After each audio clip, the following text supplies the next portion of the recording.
প্রিয় দেশবাসী, আসসালামু আলাইকুম।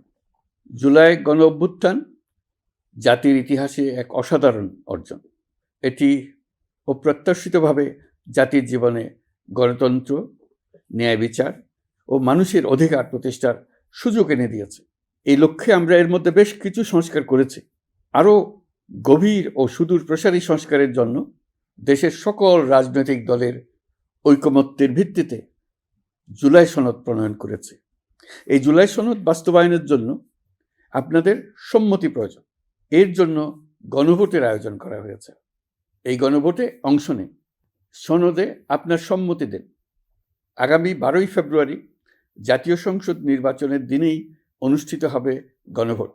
গণভোটে আপনি হ্যাঁ ভোট দিলে বৈষম্য, শোষণ আর নিপীড়ন থেকে মুক্ত হবে বাংলাদেশ।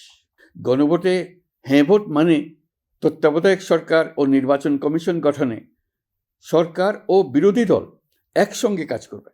সরকার ইচ্ছামতো সংবিধান পরিবর্তন করতে পারবে না। গুরুত্বপূর্ণ পরিবর্তনের জন্য জনগণের সম্মতি নিতে হবে। এতে আরও বলা আছে, বিরোধী দল থেকে ডেপুটি স্পিকার ও সংসদের গুরুত্বপূর্ণ কমিটির সভাপতিরা নির্বাচিত হবেন। একজন ব্যক্তি সর্বোচ্চ 10 বছরের বেশি প্রধানমন্ত্রী থাকতে পারবেন না। বিচার ব্যবস্থা স্বাধীনভাবে কাজ করবে। সংসদে নারীদের প্রতিনিধিত্ব বাড়বে। ক্ষমতার ভারসাম্য রক্ষায় পার্লামেন্টে একটি উচ্চ কক্ষ গঠিত হবে। আপনার মৌলিক অধিকার আরও সুরক্ষিত হবে। রাষ্ট্রভাষা বাংলার পাশাপাশি অন্যান্য জাতিগোষ্ঠীর ভাষাও সাংবিধানিকভাবে স্বীকৃতি পাবে। দণ্ডপ্রাপ্ত অপরাধীকে রাষ্ট্রপতি ইচ্ছামতো ক্ষমা করতে পারবেন না। সব ক্ষমতা একজন প্রধানমন্ত্রীর হাতে থাকবে না। এবং এরকম আরও কিছু গুরুত্বপূর্ণ প্রস্তাব এর মধ্যে রয়েছে।